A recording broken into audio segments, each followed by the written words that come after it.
السلام علیکم ورحمۃ اللہ وبرکاتہ۔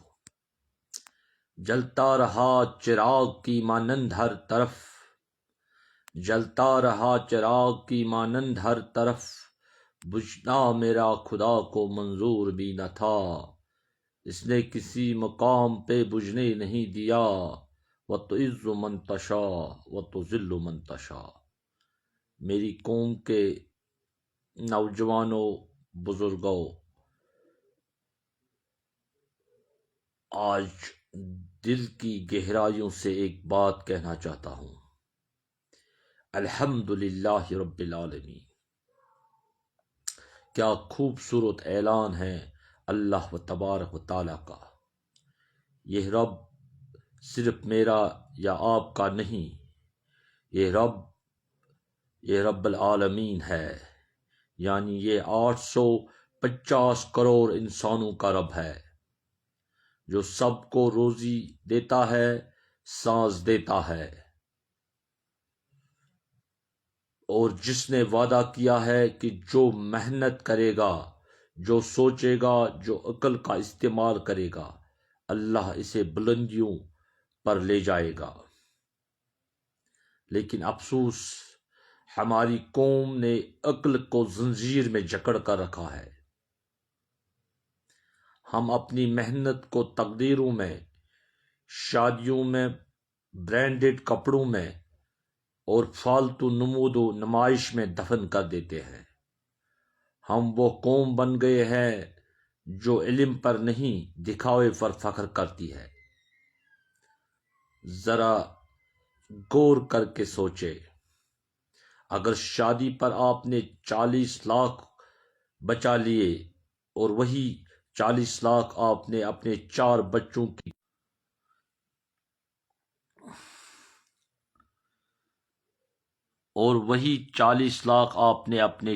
بچوں کی تعلیم و تربیت پر لگا دیں تو وہی بچے آپ کے بڑھاپے کا سہارا، آپ کے معاشرے کے ستون اور اس امت کے اصل سرمایہ دار بنیں گے۔ قسم خدا کی، وہ 4 بچے 10 کروڑ دینے والے بنیں گے، دین کے، علم کے، کردار کے، ایمان کے کنٹریبیوٹرز بنیں گے۔ ہم اپنی سوچ بدلنی ہوگی۔ ہمیں سمجھنا ہوگا کہ اصلی انویسٹمنٹ کپڑوں یا مکانوں میں نہیں بلکہ تعلیم میں ہے۔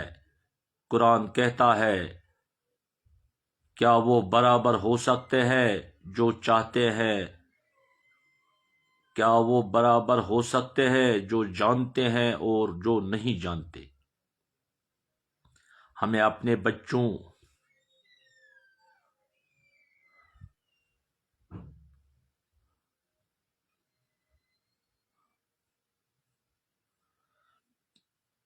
تھوڑا سا نیٹ ورک ایشو آ رہا ہے۔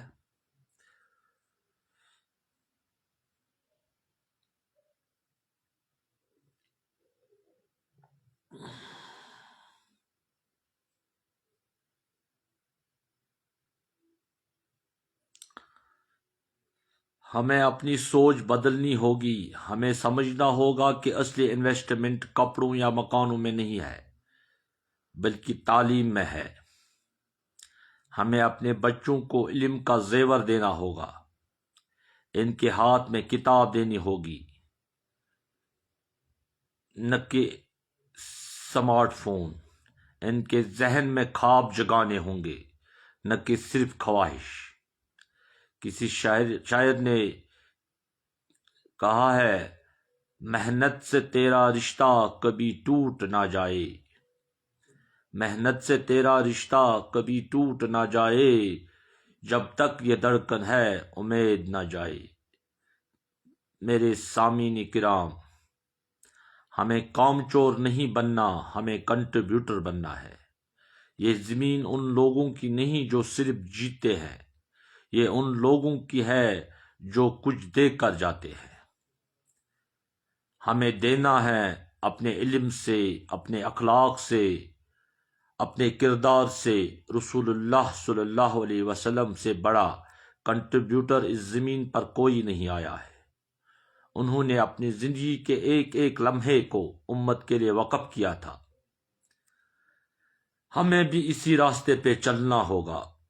آج اگر ہم نے اپنی نسلوں کو تعلیم سے نہیں جوڑ لیا تو کل ہمارے گھروں سے سائنسدان نہیں نکلیں گے، استاد نہیں نکلیں گے، ڈاکٹر، انجینئر، مفکر، عالم، شاعر، مبلغ نہیں نکلیں گے، اور وہ امت کو پھر سے عروج نہیں دے سکیں گے۔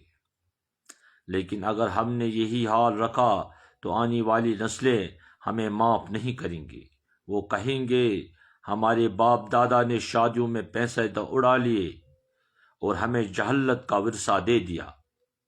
ذرا دل پر ہاتھ رکھ کر سوچئے، کیا ہم واقعی اس کے ذمہ دار ہیں؟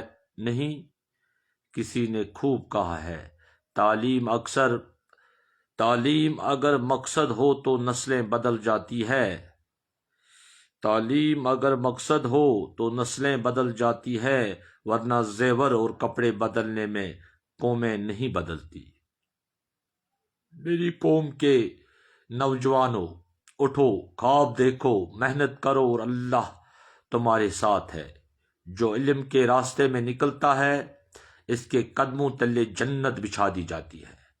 اور والدین سے میری التجا ہے، اپنے بچوں کی تعلیم میں بخل نہ کرے۔ یہی صدقہ جاریہ ہے، یہی مستقبل کا سرمایہ ہے۔ میں صرف اتنا کہوں، محنت کرو، تعلیم حاصل کرو اور اپنی قوم کو واپس بلندیوں پر لے جاؤ۔ اللہ کے نبی صلی اللہ علیہ وسلم نے فرمایا، تم میں سب سے بہتر وہ ہے جو دوسروں کے لیے فائدہ مند ہو۔ اللہ ہمیں فائدہ مند بنائے، ہمیں کنٹریبیوٹر بنائے، ہمیں جہالت کے اندھیروں سے نکال کر علم کے نور میں لے آئے۔ دل سے محبت، دعاؤں اور جذبوں کے ساتھ اپنے بھائی خادم محمد الطاف کو دیجیے اجازت۔ بہت جلد اگلے ویڈیو میں ہوگی ملاقات، تب تک کے لیے اللہ نگہبان۔